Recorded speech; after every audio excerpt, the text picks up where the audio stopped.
마가복음 14장 27절 31절. 예수께서 제자들에게 이르시되 너희가 다 나를 버리리라. 이는 기록된 바 내가 목자를 치리니 양들이 흩어지리라 하였음이니라. 그러나 내가 살아난 후에 너희보다 먼저 갈릴리로 가리라. 베드로가 여짜오되 다 버릴지라도 나는 그리하지 않겠나이다. 예수께서 이르시되 내가 진실로 네게 이르노니 오늘 이 밤 닭이 2번 울기 전에 네가 3번 나를 부인하리라. 베드로가 힘있게 말하되 내가 주와 함께 죽을지언정 주를 부인하지 않겠나이다 하고 모든 제자도 이와 같이 말하니라. 아멘. 논산에 있는 병촌이라는 마을에는 6.25 당시 66명의 순교자의 피로 세워진 이 병촌교회가 있습니다.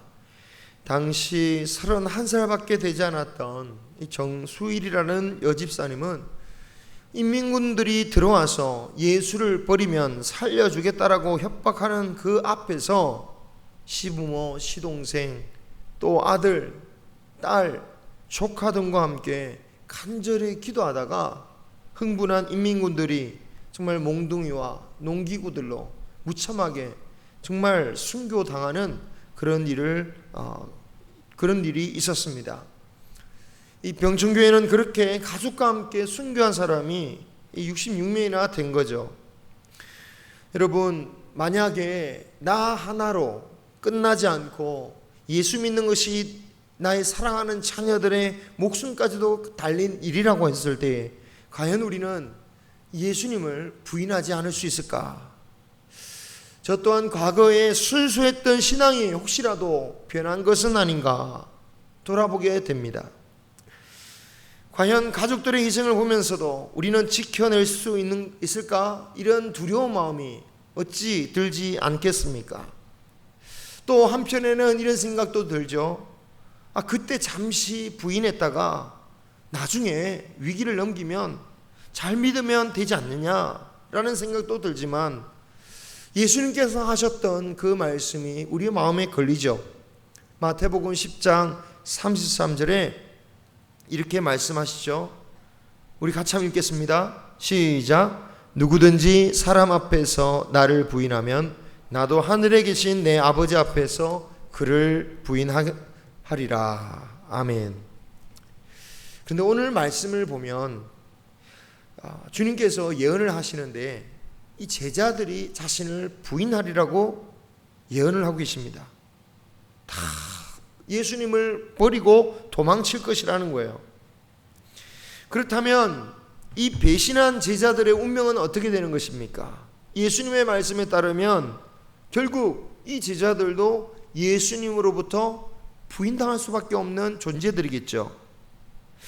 그런데 예수님께서 나도 너희를 부인하겠다 라고 말씀하시지 않고 부활 후에는 너희보다 먼저 내가 갈릴리로 가 있겠다 라고 말씀하고 계신 겁니다. 자신을 부인하고 배신한 제자들을 내가 먼저 부활해서 갈릴리에서 기다리고 있을 테니까 나중에 오라 라고 하시는 말씀이죠. 우리는 어떻게 이 말씀을 이해하겠습니까? 앞서 주님께서 나를 부인하면 나도 부인하겠다 라고 하신 말씀을 염두에 둔다면 우리는 이러한 예수님의 말씀을 보면서 예수님을 잠깐 부인했다가 위기만 넘기면 회개하면 된다 라는 식으로 해석할 수는 없다라는 것을 우리는 생각하게 됩니다. 그러나 그럼에도 불구하고 갈릴리에서 기다리겠다라고 하시는 이 말씀은 늘 넘어지기 쉽고 실패하기 쉬운 우리들에게 소망과 위로를 주시는 말씀이라 할 수 있습니다. 어쩌면 이런 말씀은 심판의 예언을 하시면서도 끝까지 기다리시는 주님의 모습과 같은 맥락이라고 할 수 있을 것 같아요. 믿음에 있어서 계속 실패하고 정말 끝까지 실패해도 문제가 없냐? 그런 뜻은 아닐 겁니다. 비록 계속 실패하지만 여전히 우리의 믿음이 성장하기를 기다리신다라는 거죠. 그리고 절대로 우리를 실패한 가운데 그냥 내버려 두시지 않고 적극적으로 우리를 다시 일으켜 세우신다라는 말씀인 겁니다. 우리는 이런 주님을 믿고 날마다 주님 앞에 나올 수 있는 거죠. 날마다 잘못을 저지르면서도 실패하면서도 회개할 수 있는 것이고 또 믿음으로 살아갈 수 있는 것입니다. 예수님은 제자들을 기다리시겠다고 이 제자들의 배신을 말씀하고 계시지만 이 제자들은 자신들이 배신할 거라는 것을 정작 제자들이 인정 못해요. 특히 베드로가 뭐라고 합니까? 다 버릴지라도, 다른 사람 다 버릴지라도 나는 그렇지 않을 겁니다 라고 호언장담하죠. 그때 예수님께서 아니다, 오늘 밤 닭이 2번 울기 전에 너는 나를 3번 부인할 거다 라고 말씀하셨어요. 이때 베드로는 내가 주와 함께 죽을지언정 주를 부인하지 않겠습니다 라고 고백했습니다. 확신에 차서 다짐을 했어요. 다른 제자들도 다 마찬가지였습니다.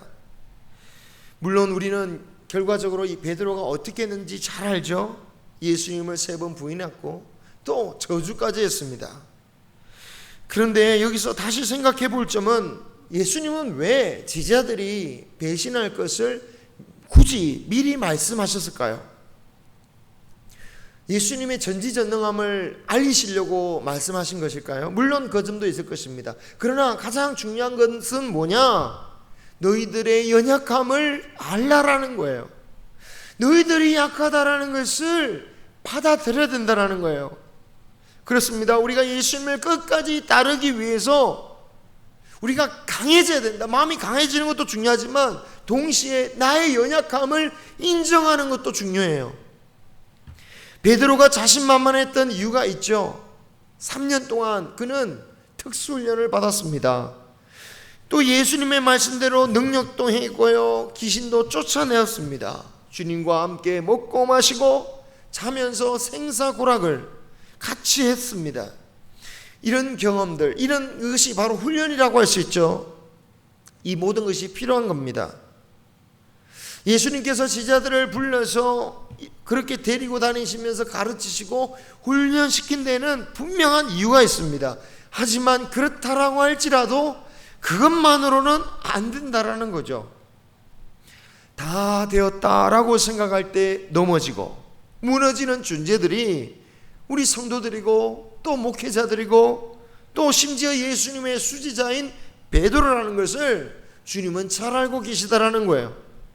그래서 우리 중에 누구도 나는 이제 더 이상 시험에 넘어지지 않는다, 나는 더 이상 유혹에 넘어지지 않는다 라고 할 사람은 아무도 없다라는 겁니다. 그런데 그렇다고 넘어지고 실패하다고 나는 왜 이 모양으로 사느냐, 또 아니 믿음 좋은 저 사람은 또 왜 저렇게 넘어졌느냐, 아니 예수님 믿고 훈련받았다는 저 사람이, 아니 하나님 말씀을 평생 순종하고 산다는 목회자가 왜 저러냐, 믿음도 소용없구나, 훈련도 소용없구나 한탄하지 말아야 됩니다. 우리가 연약한 것은 주님이 이미 아시는 바예요. 내가 아무리 크게 소리지고 찬양하고 주님을 위해서 내가 목숨을 다하겠습니다 베드로처럼 다짐하고 혈스를 쓰고 큰 소리를 뻥뻥 친다 할지라도 결국 무너질 수밖에 없는 연약한 인간이라는 것을 주님이 이미 알고 계시는 거예요. 중요한 것은 나도 또한 내 자신의 연약함을 인정하는 거예요. 그게 잘 안 되죠. 안 될 수밖에 없습니다. 우리의 연약함을 인정할 수 없는 것은 그것이 바로 우리의 생존 본능이기 때문이기도 하죠. 야생을 보면 짐승들이 싸움을 할 때에 자신의 몸집을 크게 합니다. 울부짖 소리를 크게 합니다. 그래서 자신을 어떻게든 크게 보이고 자신을 강하게 나타내려 합니다. 야생에서 연약한 것을 보이는 것은, 연약하게 보이는 것은 곧 자신의 죽임을 당할 수 있는 그런 치명적인 약점이 될 수 있는 거죠.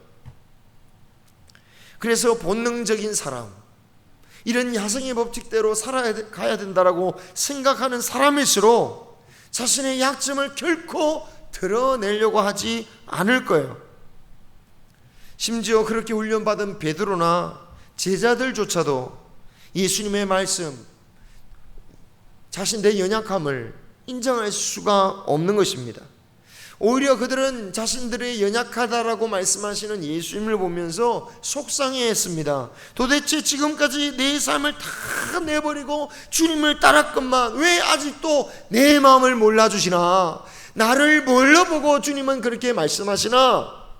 다른 사람은 몰라도 나는 절대 안 그런다 라고 호언장담하는 거죠. 그러나 예수님은 너희가 다 나를 버릴 것이다 라고, 한 사람도 예외가 없을 것이다 라고 말씀하고 있습니다. 그 버리는 것은 그냥 어쩔 수 없이 버리는 것도 아니고 아주 적극적으로 버린다라는 거예요. 왜? 살기 위해서 아주 적극적으로, 베드로가 예수님의 이름을 부인할 정도가 아니라 저주까지 하면서 부인했던 것처럼 아주 적극적으로 배척할 거다라는 거예요. 여러분, 우리가 이 땅에 사는 것이 잠깐이다, 이 땅에 있는 거 다 사라진다라고 하지만 우리가 이 세상에 있는 것 때문에 우리가 얼마나 연약해집니까? 교회에서 부담되어지는 일을 정말 조금이라도 안 하려고 얼마나 미루고 눈치를 살핍니까? 한치도 손해 안 보고 혹시라도 내가 더 손해 볼까 봐, 때로는 손해 보았다 생각하면 분노하고 내가 당했다라고 생각하면서 정말 분노하죠. 이것이 우리의 연약함인 것입니다. 그러므로 나도 실수할 수 있고, 나도 실패할 수 있고, 때로 나도 거짓말할 수 있고, 나도 사기칠 수 있고, 나도 예수님 부인할 수 있고, 나도 간음할 수 있고, 나도 살인할 수 있다는 것을 나는 알아야 됩니다. 그런데 우리의 연약함을 이렇게 인정하는 데서 끝나면 되느냐? 그렇게 끝내서는 안 되죠. 나는 안 돼, 나는 본능대로 사는 죄인일 뿐이야, 난 죄인일 수밖에 없어 라고 죄인처럼 살면 그는 어떤 존재가 되겠습니까? 죄인이겠죠. 실패한 것으로 끝나버리면 어떻게 됩니까? 실패인 거예요.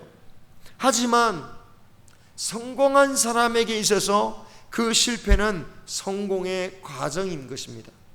우리가 연약함을 인정해야 하는 이유는 믿음의 성장을 밟아가는 과정이 바로 우리의 연약함을 인정하는 것이기 때문입니다.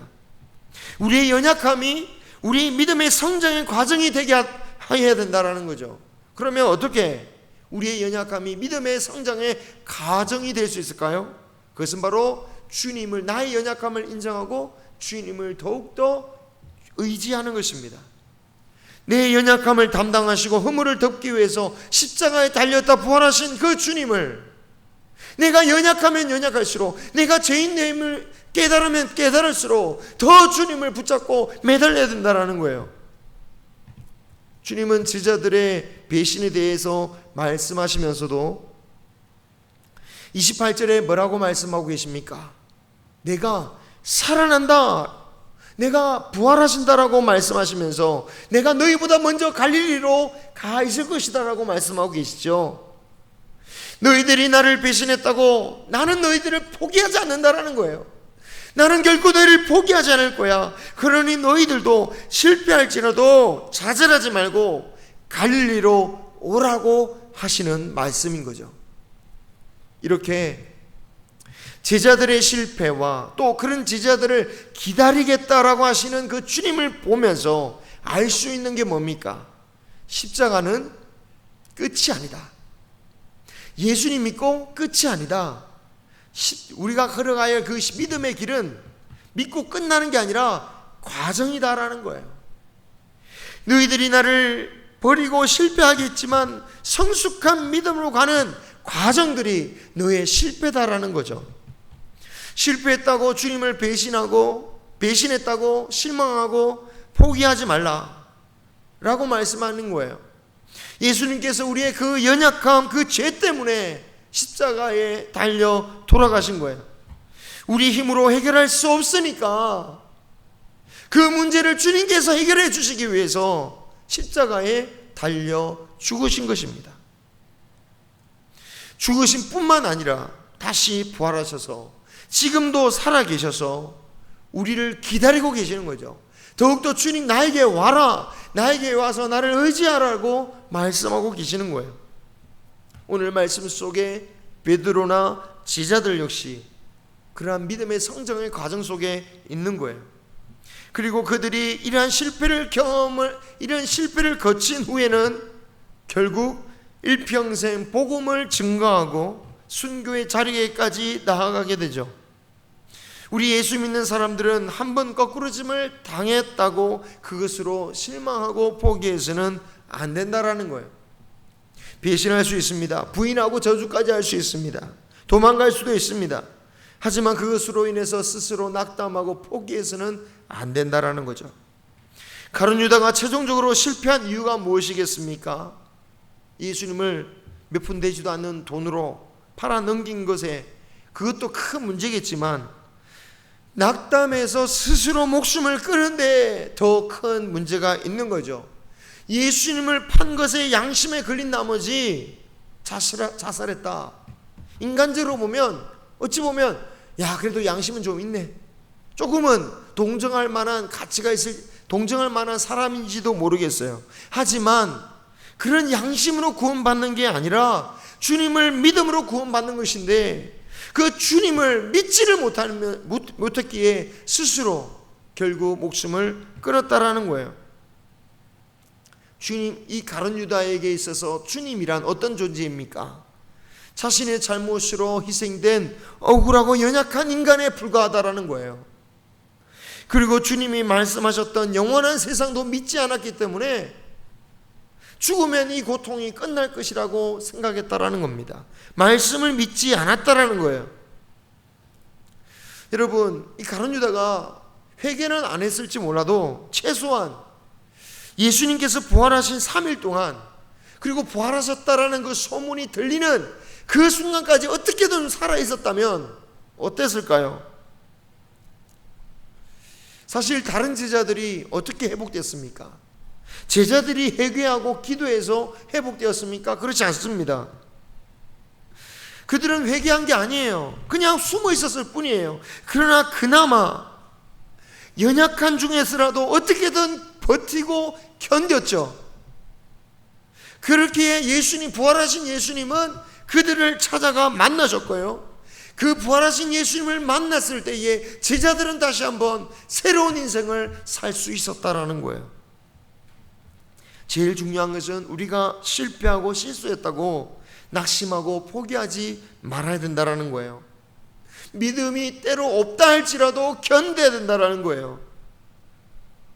그러다 보면 주님이 다시 힘을 주시고 세우실 때가 있는 것입니다. 잠언 24장 16절에 대저의인은 7번 넘어질지라도 다시 일어난다 라고 말씀하셨어요. 간음하고 살인죄를 저지른 다윗도 다시 일어났습니다. 부모를 속이고 사기친 야곱도 쓰러지지 않고 다시 일어났습니다. 아내를 누이라고 속이고 약속을 믿지 못하고 처벌둔 아브라함도 다시 일어날 수 있었어요. 살인죄를 저지르고 도망쳤던 모세, 그 역시 무슨 자신이 회개를 해서 다시 다짐을 해서 하나님 앞에 나올 수 있었던 게 아니에요. 하나님께서 그에게 나타나셔서 끝없이 나는 못하겠다고 하는 모세를 하나님께서 끝없이 말씀하시고 붙드셔서 그는 다시 일어날 수 있었다라는 거예요. 우리는 우리의 연약함을 인정하고 실수한 것, 그것을 회개하고 부활하신 예수님으로 다시 일어날 수 있는 우리 모두가 되기를 소망합니다. 그래서 예수님으로 우리가 다시 일어나기 위해서 우리가 해야 할 일은 나의 연약함을 인정하고 견디고 주님을 의지하는 것입니다. 사도 바울은 예수님의 제자는 물론이고 심지어 직접 가르치심을 받은 적도 없죠. 그렇죠? 가룟 유다 못지않게 그리스도를 괴롭힌 사람이기도 했습니다. 하지만 그 어떤 제자보다도 더 크게 쓰임 받을 수 있었던 이유가 무엇입니까? 자신의 연약함을 끝없이 고백하면서 하나님을 의지했기 때문입니다. 그가 뭐라고 고백합니까? 나는 사도 중에 가장 작은 자다, 죄인 중에 괴수다라고 말했어요. 나는 원하는 선은 행하지 아니하고 악을 행하는 존재다. 그래서 나는 곤고한 존재다라고 고백했습니다. 하지만 동시에 바울은 이렇게 고백하죠. 나된 것은 오로지 하나님의 은혜다. 하나님의 은혜가 없었다면 나는 아무것도 아닌 존재다 라고 말했던 것입니다. 그리고 고백합니다. 내 자신에게 있는 이러한 연약함이 오히려 하나님의 강함을 의지하게 하는 자랑거리가 되었다. 오늘 말씀에 나오는 베드로, 그는 자신의 믿음을 정말 과신하고 있지만 사실 알고 보면 자신이 했던 신앙 고백조차도 사실은 자신에게서 나온 것이 아니었습니다. 베드로가 어떻게 고백했습니까? 사람들이 나를 뭐라고 하느냐라고 했을 때 베드로가 정답을 말합니다. 주는 그리스도시요 살아계신 하나님의 아버지의 아들이시다 라고 고백했죠. 그리할 때 예수님께서 칭찬하시면서 뭐라고 하십니까? 이렇게 말씀하십니다. 마태복음 16장 17절 같이 읽겠습니다. 시작. 바요나 시모나 내가 복이 있도다. 이를 내게 알게 한 이는 혈육이 아니요 하늘에 계신 내 아버지시니라. 아멘. 베드로는 자신의 믿음을 고백했다고 생각했지만 그 믿음도 누구에게서 왔다고요? 하나님 아버지께서 가르쳐 주셨기 때문에, 알게 해주셨기 때문에 알았다라는 거예요. 베드로가 바다 위를 걸은 게 누구 덕분입니까? 그가 믿음이 있어서 그런 겁니까? 아닙니다. 예수님을 바라보았기 때문에, 예수님을 바라보고 걸어갔기 때문에 걸어갈 수 있었던 거예요. 예수님을 바라보지 않고 바람 바라보고 물결 바라볼 때 빠질 수밖에 없었습니다. 예수님께서 그를 변화선으로 데려가셨을 때에 그는 하나님의 모세와 엘리야를 볼 수가 있었어요. 믿음이 좋아서 엘리야를 본 게 아닙니다. 모세를 본 게 아니에요. 그런 환상을 본 게 아닙니다. 하나님 예수님께서 데려가셨기 때문에 그런 거예요. 예수님께서 택하여 쓰셨기 때문에 베드로가 수제자가 된 것이죠. 예수님을 떠나면 아무것도 아닌 겁니다. 예수님은 이렇게 과신하는 베드로에게 결정적인 예언을 하셨죠. 30절에 보면 오늘 이 밤에 닭이 2번 울기 전에 네가 나를 3번 부인할 것이다. 이 정도로 말씀하셨다면 베드로가 어떻게 반응을 했어야 될까요?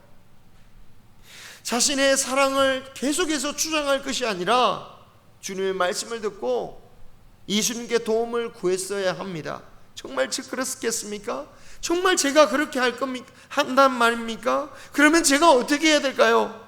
어떻게 하면 주님을 끝까지 따를 수 있겠습니까? 그런데 베드로나 자신하는 다른 제자들이나 그런 말은 하지 않아요. 그냥 호언장담만 할 뿐입니다. 예수님은 그렇게 호언장담하는 제자들을 이끌고 평상시와 달리 겟세마네 동산에 가셔서 함께 기도하게 하셨습니다. 시험에 들지 않도록 기도해라. 그들이 부인할 것을 알지만 그러나 그것을 이길 수 있는 방법이 뭐다? 오직 주님께 의지하고 기도하는 것밖에 없다라고 말씀하시는 거예요. 그렇지만 지자들이 어떻게 합니까? 예수님께서도 말씀하셨지만 그들이 너무 육신적으로 피곤해서 다 졸고 잤습니다. 분명 육신적인 피로가 있었던 것은 사실입니다. 하지만 더 중요한 이유가 있는 거죠. 더 중요한 이유가 뭡니까? 결국 그들이 너무나도 자신했기 때문이라는 거예요. 여러분도 경험하셨겠지만 몸이 아무리 피곤해도 극심한 스트레스가 있다면 어떻게 됩니까? 잠이 오지 않잖아요. 혹시 여러분 중에 스트레스로 잠이 오지 않는 분이 있다면요, 이것은 우리에게 기도하라는 사인인 겁니다. 스트레스로 잠 못 이룰 때 약을 드실 수 있겠지만 드시더라도 기도하시기 바랍니다. 무슨 기도를 해야 될까요? 잠 오게 해달라고 기도해야 될까요? 아닙니다.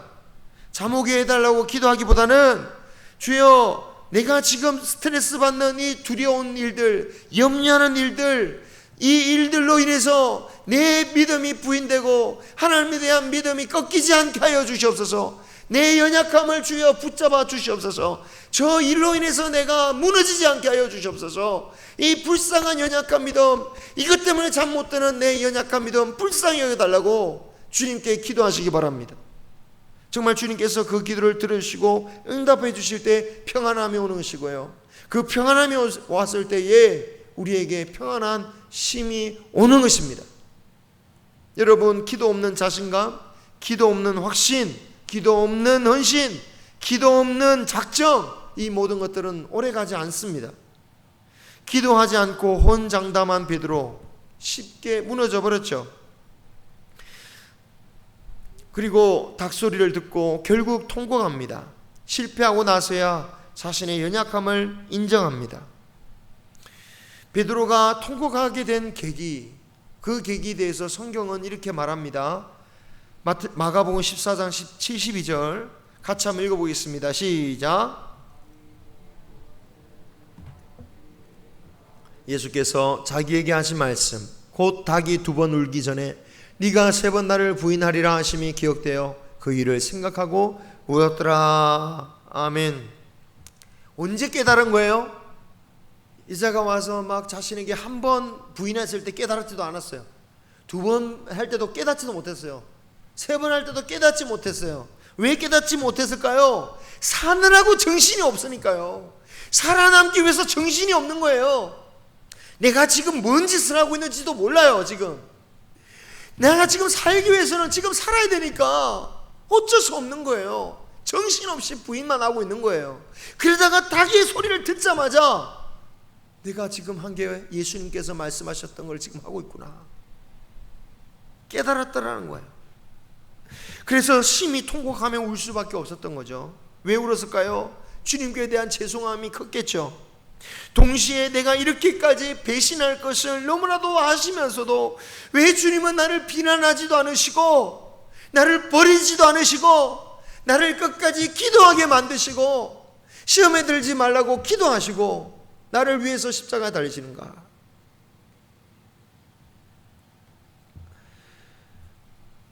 그런 주님의 마음도 모르고 나는 피곤하다고 졸면서 자고 내 육신이 연약한 인정해달라고 불쌍히 봐달라고 하면서 졸고 자고 있으니 참으로 자신이 너무나도 부끄럽고 너무나도 고통스러운 거예요. 근데 주님의 입장에서 왜 닭의 울음소리를 통하여 베드로를 깨닫게 하셨을까? 예수님의 입장에서 닭의 울음소리를 생각해봐요. 왜 주님은 닭의 울음소리를 가지고 깨닫게 하셨을까? 예수님은 너희 실패를 모르는 바가 아니다. 하지만 좌절하지 말아라. 네가 부인한 것은 내가 예언한 바다. 이렇게 나의 예언이 맞는 것처럼 내가 부활할 것이라는 예언도 실제로 일어날 것이고 나는 너를 포기하지 않을 것이고 너를 기다릴 것이다 라는 말씀을 하고 계시는 거죠.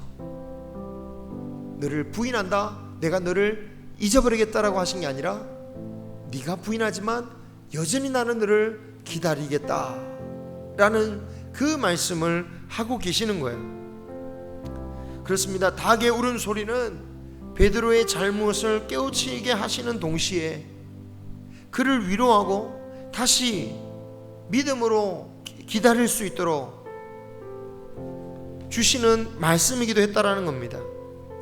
비록 베드로는 그런 예수님의 그러한 뜻까지는 깨닫지 못해 보이지만 아마도 그의 일생에 두고두고 그 닭의 울음소리가 어떤 의미인지를 깨닫고 두고두고 되새겼을 것이고 그래서 그 닭의 울음소리가 이 성경에 기록되어진 것입니다.